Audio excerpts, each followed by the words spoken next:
வணக்கம் மக்களே. நம்ம கார்த்திக் கதையில ஏப்ரல் 5 என்ன நடக்க போகுது அப்படிங்கறத பத்தி பார்க்கலாமா? அதுக்கு முன்னாடி வீடியோவுக்கு மறக்காம லைக் பண்ணிக்கோங்க. நீங்க எல்லாரும் லைக் பண்ணாதான் எங்களுக்கு அடுத்த வீடியோ போடுறதுக்கு ஒரு பெரிய மோட்டிவேஷன் கிடைக்கும். ஸோ மறக்காம லைக் பண்ணிட்டு இந்த வீடியோவை தொடர்ந்து பாருங்க. என்ன நடக்குது அப்படின்னா, நம்ம ஹீரோயின் இருக்காங்களா, அவங்க அவங்க அம்மா வீட்டுக்குள்ளேயே கண்ட்ரோல் பண்ணி வச்சிருக்கிறத அவங்களுக்கு சுத்தமா பிடிக்கல. உடனே ரேவதி அவங்க அம்மாட்ட கேக்குறாங்க, அம்மா இங்க பாருமா, நான் இப்படியே கடைசி வரைக்கும் வீட்டுக்குள்ளேயே இருக்க முடியுமா? ஏதோ தெரியாதனமா எனக்கு ஒரு விபத்து நடந்துருச்சு, அதுக்காக இப்படியே என்னால வீட்டுக்குள்ள இருக்க முடியுமாமா? நீங்க பண்றது கொஞ்சம் கூட சரியே இல்லை. எனக்கு கொஞ்சமாவது ஃப்ரீடம் கொடுங்க அப்படின்னு கேக்குறாங்க. அதுக்கு ஈஸ்வரி சொல்றாங்க, இல்ல ரேவதி, நான் கண்டிப்பா உன்னை வெளியில விட மாட்டேன். நீ வெளியில போனா கண்டிப்பா உனக்கு ஏதாவது ஆணுச்சுன்னா என்னால தாங்கிக்க முடியாது. நீ எவ்வளவு பெரிய ஆபத்துல இருந்து மீண்டு வந்திருக்க அப்படிங்கறத பத்தி உனக்கு தெரியல. அதனாலதான் நீ இப்படி பேசுற. நீ எவ்வளவு பெரிய ஆபத்துல இருந்து வந்திருக்க அப்படின்னு உனக்கு தெரிஞ்சிச்சுன்னா இந்த மாதிரி கண்டிப்பா நீ பேச மாட்டேன். இங்க பாரு ரேவதி, எனக்கு நீ ரொம்ப முக்கியம். அதனால நீ என்ன சொன்னாலும் சரி, நான் கண்டிப்பா உன்னை வெளியில விட மாட்டேன் அப்படின்னு சொல்லி பேசுறாங்க. இதை கேட்டதும் நம்ம ரேவதிக்கு செம்ம கோபம் ஆகுது. ரேவதி நேரா அவங்க அம்மாவை பார்த்து, அம்மா நீங்க பண்றது கொஞ்சம் கூட சரியே இல்லை. என்னை நீங்க ரொம்ப கண்ட்ரோல் பண்றீங்க அப்படின்னு சொல்லிட்டு ஹீரோயின் கோவமா அவங்க ரூமுக்குள்ள போறாங்க. அப்போ ராஜா நேரா ஈஸ்வரிய பார்த்து, இங்க பாரு ஈஸ்வரி, இதே மாதிரி உன் பொண்ணை கடைசி வரைக்கும் கண்ட்ரோல் பண்ணி வச்சுக்கலாம்னு நினைச்சிட்டு இருக்கியா? யாராவது ஒருத்தவங்க என்னைக்காவது ரேவதிய பார்த்து உனக்கு கல்யாணம் ஆகிட்டு மாப்பிள்ளை எங்க அப்படின்னு கேட்க மாட்டாங்களா? இந்த ஊர்ல உள்ள எல்லாருக்குமே தெரியும் ரேவதிக்கு கல்யாணம் ஆகிருச்சு அப்படின்னு. அதுல இருந்து ஒருத்தர் ரேவதிய பார்த்து கேட்டாலும் கண்டிப்பா ரேவதி அதுக்கு பதில் சொல்லியே ஆகணும். நீ இந்த மாதிரி நம்ம பொண்ணுக்கு இந்த மாதிரி கண்ட்ரோல் பண்ணி வச்சிருக்கிறது எனக்கு கொஞ்சம் கூட பிடிக்கவே இல்லை. அதுக்கு ஈஸ்வரி சொல்றாங்க, இங்க பாருங்க, உங்களுக்கே தெரியாதா டாக்டர் என்ன சொன்னாங்க அப்படின்னு? டாக்டர் ஸ்ட்ரிக்டா சொல்லியிருக்காங்க, இக்காலம் முன்னிட்டும் ரேவதிக்கு அந்த பழைய ஞாபகங்களை கட்டாயப்படுத்தி கொண்டு வரதுக்கு முயற்சி பண்ணக்கூடாது அப்படின்னு. அப்படி கட்டாயப்படுத்தி பழைய ஞாபகங்களை கொண்டு வர முயற்சி பண்ணா அதுவே ரேவதிக்கு ரொம்ப பெரிய ஆபத்து நடக்கிறதுக்கு வாய்ப்புகள் இருக்கு அப்படின்னு நம்ம எல்லாருக்கிட்டையும் வச்சுதானே டாக்டர் எச்சரிச்சாங்க. அப்படி இருக்கையில நீங்க சொல்றதா கண்டிப்பா என்னால ஏத்துக்கவே முடியாது. என்ன பொறுத்த வரைக்கும் என் பொண்ணோட பாதுகாப்பு எனக்கு முக்கியம். நீங்க யாரு சொல்றதையும் என்னால கேட்க முடியாது. இதை கேட்டதும் ராஜா சொல்றாரு, இங்க பாரு ஈஸ்வரி, மாப்பிள்ளை இந்த குடும்பத்துக்கு எவ்வளவு நல்லது பண்ணியிருக்காரு அப்படின்னு யோசிச்சு பாரு. அவரு இன்னைக்கு நல்லது பண்ணதுனால மட்டும் நான் நம்ம குடும்பம் இன்னைக்கு நிம்மதியா இருக்கு. தயவு செஞ்சு மாப்பிள்ளைய வீட்டுக்கு கூப்பிடு. அட்லீஸ்ட் மாப்பிள்ளை எதுவும் சொல்லாம மாப்பிள்ளைய பார்த்தாவது ரேவதிக்கு ஏதாவது ஞாபகம் வருதா அப்படின்னு யோசிக்கலாம். இதை கேட்டதும் ரொம்பவே அதிர்ச்சி ஆகுறாங்க ஈஸ்வரி. ஈஸ்வரி சொல்றாங்க, இங்க பாருங்க, உங்க எல்லாருக்கும் அவன் செஞ்ச துரோகம் ஒண்ணு கூட ஞாபகமே இல்லை அப்படின்னு நல்லாவே தெரியுது. ஆனா கண்டிப்பா அவன் செஞ்ச துரோகத்தை நான் என்னைக்குமே மறக்கவே மாட்டேன். ஏதோ எனக்கு கடவுளா பார்த்து ஒரு வாய்ப்பு கொடுத்துருக்காங்க. அந்த டிரைவர் பையில மறக்கிற மாதிரி ரேவதிக்கு ஒரு வாய்ப்பு கொடுத்துருக்காங்க. இந்த வாய்ப்பை பயன்படுத்தி ரேவதிக்கு ஒரு நல்ல வாழ்க்கையை நான் ஏற்படுத்தி கொடுக்க போறேன். தயவு செஞ்சு இதுல யாரும் நீங்க தலையிடாதீங்க. அப்படி யாராவது தலையிட்டீங்க உங்களை யாரையும் சும்மா விட மாட்டேன் அப்படின்னு சொல்லிட்டு ஈஸ்வரி கோவமா அந்த இடத்துல இருந்து போறாங்க. இத பார்த்துட்டு ராஜா சொல்றாரு, இவ கொஞ்சம் கூட திறந்தவே மாட்டா. பாவம் ரேவதி கார்த்தியை பத்தி தெரிஞ்சுக்கிறதுக்காக ரொம்ப தவிச்சு போய் நிக்கிறான். அவ ஆள் மனசு யாரையா தேடுது அப்படிங்கறது ஈஸ்வரிக்கு நல்லாவே தெரியுது. அது தெரிஞ்சும் அவ இப்படி பண்றது கொஞ்சம் கூட சரியில்லை. அவ எப்பதான் திறந்த போறான்னு தெரியல அப்படின்னு. அதுக்கு ரோகிணி சொல்றாங்க, அப்பா கண்டிப்பா அம்மாவால ரொம்ப நாள் ரேவதிய கண்ட்ரோல் பண்ண முடியாது. அவ கூடிய சீக்கிரம் கார்த்திய பத்தி தெரிஞ்சுக்க போறா. கண்டிப்பா அவர் கூட சேர்ந்து சந்தோஷமா வாழதான் போறா. அது எல்லாம் சீக்கிரம் நடக்க போகுது பாருங்க. இதை கேட்டதும் ராஜா சொல்றாரு, ஆமாமா, அது எப்ப நடக்கும் அப்படின்னு தான் நானும் காத்துக்கிட்டு இருக்கேன் அப்படின்ட்டு. ரோகிணி சொல்றாங்க, சரிப்பா, எனக்கு ஒரு முக்கியமான வேலை இருக்கு, நான் கிளம்புறேன் அப்படின்ட்டு போறாங்க. அப்போ நம்ம மயில சொல்றாரு நேரா ரோகிணிய பார்த்து, ரோகு, எனக்கு தெரிஞ்சு நம்ம 2 பேரும் இப்படி அமைதியா இருக்கிறது நல்லது கிடையாது. நம்ம ரேவதிய கூப்பிட்டு அவளுக்கு சீக்கிரம் ஞாபகத்துக்கு வர மாதிரி ரொம்ப அதிகமா பண்ணாம லைட்டா அவகிட்ட எடுத்து சொல்லணும். அதுக்கு ரோகிணி சொல்றாங்க, ஆமாங்க, எனக்கும் அதான் தோணுது அப்படின்னு. இன்னொரு பக்கம் நம்ம ஹீரோயின் ரூமுக்கு போனதோட அவங்கள செம்ம கோவம் வருது. ச்சே, என் அம்மா ஏன் தான் இப்படி பண்றாங்கன்னு தெரியல. எங்கேயுமே என்னை வெளியிலே விட மாட்டேங்கிறாங்க. எவ்வளவு நாள் தான் வீட்டுக்குள்ள இருக்கிறது? ஏதோ எனக்கு தெரியாம அப்படி ஒரு விபத்து நடந்துருச்சு. அதுக்காக கடைசி வரைக்கும் என்னால வீட்டை விட்டு வெளியில போகாம இருக்க முடியுமா? அம்மா பண்றது ரொம்ப அநியாயம் அப்படின்னு சொல்லிட்டு நம்ம ஹீரோயினுக்கு பயங்கர கோவமாகுது. அப்ப நம்ம ஹீரோயின் என்ன பண்றாங்கன்னா, இது சரிப்பட்டு வராது, நான் கிளம்புறேன் அப்படின்ட்டு ரேவதி வெளியில வராங்க. அப்போ அவங்க வந்து கையில ஒரு முக்கியமான ஒரு பேக் வச்சிருப்பாங்க. அவங்க சின்ன வயசுல ஒரு பேக் வச்சிருப்பாங்க. சோ அந்த பேக் எங்க அப்படின்னு பாக்குறதுக்காக அவங்களோட ரூமுக்குள்ள போறாங்க. அங்க போயிட்டு அவங்களோட பேக் எங்க இருக்கு அப்படின்னு தேடுறாங்க. அப்பதான் பீரோவுக்குள்ள ஒரு கல்யாண போட்டோ இருக்கிறத பாக்குறாங்க. பார்த்ததும் நம்ம ரேவதி, என்ன இது, இது ஏதோ கல்யாண போட்டோ மாதிரி இருக்கு அப்படின்னு எடுத்து பாக்குறாங்க. பார்த்ததும் அதுல வந்து நம்ம ஹீரோவுக்கும் ஹீரோயினுக்கும் கல்யாணம் ஆன போட்டோ இருக்கு. நம்ம ஹீரோயினுக்கு அவர் வந்து தாலி கட்டுறாரு. அதை பார்த்ததும் நம்ம ரேவதிக்கு ரொம்ப அதிர்ச்சியா இருக்கு. அப்ப ரேவதி வந்து அந்த போட்டோவை கொண்டுகிட்டு வெளியில வராங்க. வெளியில வந்துட்டு நேரா அவங்க அம்மாவை கூப்பிடுறாங்க. ஈஸ்வரி வந்து, என்னடா இது, இவ சத்தம் போடுறாளே அப்படின்ட்டு வெளியில வந்துட்டு, சொல்லிடி, ஏன்டி இப்படி சத்தம் போடுற அப்படின்னு கேக்குறாங்க. அப்ப ஹீரோயின் நேரா அந்த போட்டோவை காய்ச்சி, அம்மா எனக்கு வந்துட்டு கல்யாணம் ஆகிட்டா அப்படின்னு கேக்குறேன். இதை கேட்டதும் ஈஸ்வரிக்கு செம்ம ஷாக்கிங் ஆகுது. அப்ப ஈஸ்வரி சொல்றாங்க, இல்லடி உனக்கு கல்யாணம் ஆகலையே. அப்ப ரேவதி சொல்றாங்க அந்த போட்டோவை காமிச்சு, ஒருத்தர் எனக்கு தாலி கட்டுறாரு, ஆனா அவர் யாரு அப்படின்னு எனக்கு கொஞ்சம் கூட ஞாபகமே இல்ல. என்னம்மா நடக்குது, இவர் யாரு, அம்மா என்கிட்ட ஏதாவது மறைக்கிறீங்களா, எனக்கு விபத்துல என்ன ஆணுச்சு அப்படின்னு கேக்குறாங்க. இதை கேட்டதும் ஈஸ்வரி சொல்றாங்க, அம்மாடி ஈஸ்வரி, அம்மாடி ரேவதி, உனக்கு எதுவும் இல்லம்மா, நீ நல்லாதான் இருக்க, உனக்கு எந்த பிரச்சனையும் இல்லம்மா அப்படின்னு சொல்றாங்க. இதை கேட்டதும் நம்ம ரேவதி சொல்றாங்க, இல்லம்மா, ஏதோ ஒரு விஷயம் எனக்கு தெரியாம இங்க நடந்துகிட்டு இருக்கு. கண்டிப்பா எனக்கு ஏதோ நடந்திருக்கு.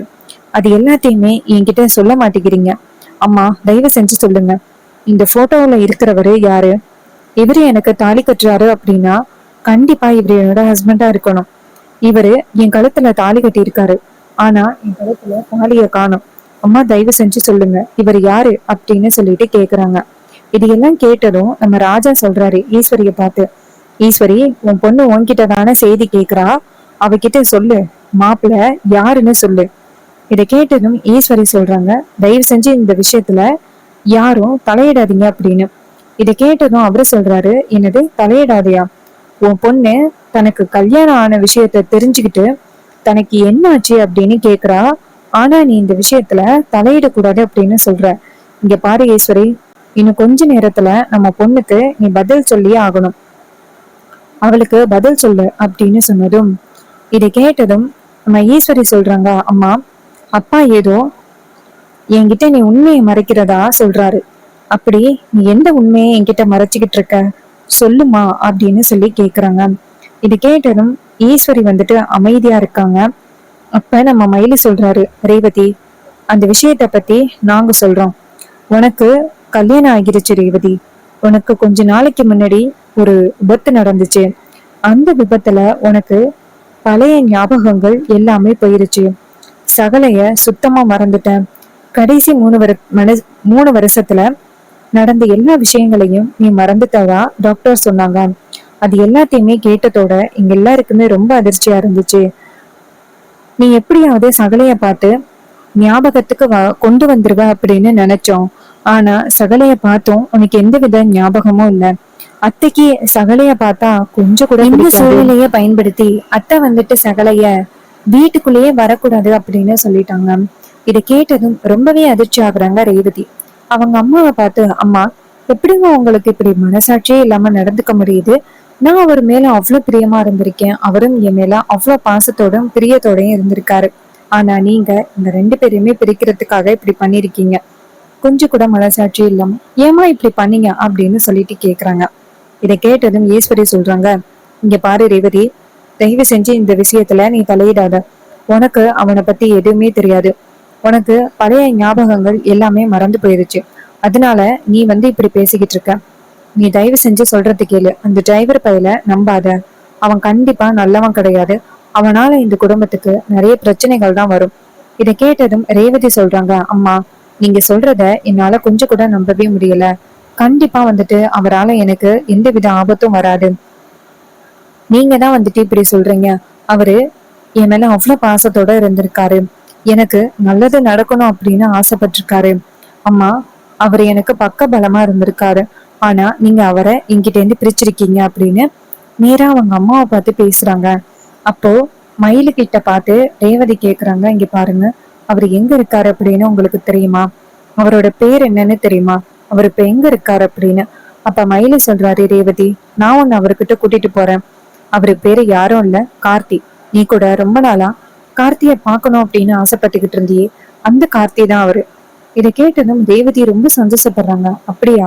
எனக்கே தெரியாம அந்த கடவுள் வந்துட்டு அவரை என்னை தேட வச்சிருக்காரு. அப்போ என் ஆள் மனசுக்குள்ள அவரை பத்தி ஒரு காதல் இருக்கு. அதனாலதான் நான் அவரை தேடி இருக்கேன். எனக்கு அவரை இப்பவே பார்க்கணும் அப்படின்ட்டு. அப்ப ஈஸ்வரி தடுக்குறாங்க, ரேவதி, அவனை பார்க்க போகாத அப்படின்னு. ரேவதி சொல்றாங்க, அம்மா, நீங்க சொல்றத கண்டிப்பா என்னால கேட்க முடியாது. அவரு என் மேல அவ்வளவு பாசத்தோட இருந்திருக்காரு. ஆனா நீங்க வந்துட்டு அவரை என்கிட்ட இருந்து பிரிச்சிருக்கீங்க. இதுல இருந்தே நீங்க எப்படிப்பட்டவங்க அப்படிங்கறது எனக்கு நல்லாவே தெரியுது. என்னை விடுங்கம்மா அப்படின்னு சொல்லிட்டு நேரா மயில பார்த்து என்னை கொண்டு போய் அவர்கிட்ட கொடுங்க, நான் அவர்கிட்ட மன்னிப்பு கேட்கணும் அப்படின்னு சொல்ல, உடனே மயிலும் சரி வா அப்படின்னு சொல்லிட்டு கூட்டிட்டு போறாங்க. நேரா போயிட்டு பரமேஸ்வரியோட வீட்டுல போய் நிக்கிறாங்க. அப்ப ஹீரோ வெளியில வராரு. அப்ப ரேவதி ஹீரோவை பார்த்ததும் ஓடி போயிட்டு ஹக் பண்றாங்க. இத பார்த்ததும் நம்ம மயிலு ரொம்ப சந்தோஷப்படுறாரு. அப்ப மயிலே நேரா ஹீரோவை பார்த்து, சகல, ரேவதிக்கு பழைய ஞாபகங்கள் எல்லாமே வந்துருச்சு உங்களை பார்த்ததும். இதை கேட்டதும் நம்ம ஹீரோ ரொம்ப சந்தோஷப்படுறாரு. அப்படியா அப்படின்னு. அப்ப மயிலு சொல்றாரு, ஆமா சகல, ரேவதிக்கு உங்களோட ஞாபகங்கள் எல்லாமே வந்துருச்சு. இதை கேட்டதும் ஹீரோ ரொம்ப சந்தோஷப்படுறாரு. அப்ப ரேவதி சொல்றாங்க, ஏங்க என்னை விட்டுட்டு போனீங்க? என் கூட நீங்க எப்பவுமே இருந்திருக்கணும். ஆனா எதுக்காக என்னை விட்டுட்டு போனீங்க அப்படின்னு. அப்ப ஹீரோ சொல்றாரு, ரேவதி, என்னைக்குமே உன்னை விட்டுட்டு போகணும் அப்படின்னு நான் என்னைக்குமே நினைச்சது கிடையாது. உன் கூட நான் எப்பவுமே இருக்கணும் அப்படின்னு ஆசைப்பட்டேன். பட் சூழ்நிலைகளாலதான் உன்னை விட்டு நான் பிரியற மாதிரி ஆகிருச்சு. ஆனா நீ கவலைப்படாத, நான் எப்பவுமே உனக்கு துணையா இருப்பேன். எப்பவுமே உன்னை விட்டு கொடுக்கவும் மாட்டேன். இதை கேட்டதும் ரேவதி சொல்றாங்க, அப்படிதான் சொல்றீங்க, ஆனா நீங்க என்னை விட்டுட்டு போயிட்டீங்களா அப்படின்னு. ஹீரோ சொல்றாரு, இல்ல ரேவதி, நான் உன்னை நேரடியா வந்து பார்த்து பேசினா அதுவே உனக்கு பழைய ஞாபகங்கள் வந்து அதுவே உன்னை ரொம்ப கஷ்டப்படுத்தும் அப்படின்னு டாக்டர் சொல்றாங்க. சோ அதையெல்லாம் கேட்டதோட தான் எனக்கு ரொம்ப வந்துட்டு பயமாகிருச்சு. என்னால ரேவதிக்கு எந்த வகையிலுமே ஆபத்தோ இல்ல கஷ்டமா வரக்கூடாது அப்படிங்கறதுக்காக தான் நான் வந்துட்டு இத்தனை நாளும் உன்னை வந்து பார்க்காம இருந்தேன். என்ன மன்னிச்சிரு ரேவதி அப்படின்னு. இதை கேட்டதும் ரேவதி சொல்றாங்க, எப்படிங்க என்னை விட்டு நீங்க இருந்தீங்க அப்படின்ட்டு. அப்ப ஹீரோ சொல்றாரு, இங்க பாரு ரேவதி, நீ சந்தோஷமா இருக்கணும் அப்படின்னு தான் ஆசைப்பட்டேன். அதுக்காக தான் நான் வந்து உன்னை சந்திக்காம இருந்தேன். என்னை தயவு செஞ்சு மன்னிச்சிரு ரேவதி. உன்னை வந்துட்டு நான் அப்படி தனியா தவிக்க விட்டது என்னுடைய தப்பு தான். இது கேட்டதும் ரேவதி சொல்றாங்க, இதுக்கப்புறம் என்ன நடந்தாலும் சரி என்னை விட்டு நீங்க எப்பவுமே பிரியக்கூடாது. ஹீரோ சொல்றாரு, இங்க பாரு, இனிமே என்ன நடந்தாலும் சரி நான் கண்டிப்பா உன்னை பிரிய மாட்டேன் அப்படின்ட்டு வாக்கு கொடுக்குறாங்க. இதை பார்த்ததும் நம்ம ஹீரோயின் ரொம்ப சந்தோஷப்படுறாங்க. அப்ப ஹீரோ நேரா மயில பார்த்து, அத்தைக்கு இந்த விஷயம் தெரியுமா இல்லையா? கண்டிப்பா அத்தைக்கு இந்த விஷயம் தெரிஞ்சிச்சுன்னா ரொம்ப கோவப்படுவாங்க. எப்படி அத்தை வந்துட்டு ரேவதியை விட்டு வச்சாங்க? மயில சொல்றாரு, இங்க பாருங்க, ரேவதி அத்தைய பார்த்து கேட்ட கேள்வியில அத்தைக்கு எந்த பதிலுமே சொல்ல முடியல. அத்தை அப்படியே வாயடிச்சு போய் நின்னாங்க. இதை கேட்டதும் ஹீரோவும் அப்படியா அப்படின்னு சொல்லி கேட்க, அப்ப ரேவதி சொல்றாங்க, ஆமா, என்கிட்ட இருந்து உன்னை பிரிச்சிருக்காங்க. அப்ப அவங்கள பார்த்து கேள்வி கேட்கறதுல என்ன தப்பு இருக்கு அப்படின்னு ரேவதி கேக்குறாங்க. இதை கேட்டதும் நம்ம ஹீரோ வந்துட்டு, சரி வா வீட்டுக்கு போகலாம் அப்படின்னு கூப்பிடுறாங்க. சோ கண்டிப்பா நம்ம ரேவதிக்கு ஹீரோவோட ஞாபகங்கள் ரொம்ப சீக்கிரம் வரதுக்கு நிறைய வாய்ப்புகள் இருக்கு. அப்கமிங் எபிசோடு ரொம்ப ஸ்வீட்டாவும் இன்ட்ரெஸ்டிங்காவும் இருக்க போகுது. ஸோ அப்கமிங் எபிசோட் நம்ம ஹீரோயினோட காதல் கதையை பத்தி தான் கண்டிப்பா இருக்க போகுது. ஸோ மறக்காம வெயிட் பண்ணி பாருங்க டெய்லி. ஸோ இந்த ரிவ்யூ உங்களுக்கு பிடிச்சிருக்கா? இந்த ரிவ்யூ பிடிச்சிருந்துச்சுன்னா உங்களோட ஒப்பீனியனை மறக்காம கமெண்ட்ல சொல்லுங்க. அண்ட் உங்களுக்கே தெரியும், நம்ம கிட்ட ஹேர் கிளிப்ஸ் அண்ட் அக்சசரிஸ் எல்லாமே அவைலபிளா இருக்கு. இந்த ஹேர் கிளிப்ஸ் அண்ட் அக்சசரிஸ் எல்லாமே அஃபோர்டபுள் ரேட்லயும் இருக்கு. அதாவது குறைந்த விலையில 5 ரூபாயிலேருந்து 10 ரூபாய் வரைக்கும் நம்ம கிட்ட கிளிப்ஸ் வந்து அவைலபிளா இருக்கு. வேணும் அப்படின்னா சீக்கிரம் ஆர்டர் பிளேஸ் பண்ணி பை பண்ணுங்க. இதே மாதிரி வேற ஏதாவது ஒரு கதையில பார்ப்போம். தேங்க்யூ ஃபார் வாட்சிங். நெக்ஸ்ட் வீடியோல பார்ப்போம்.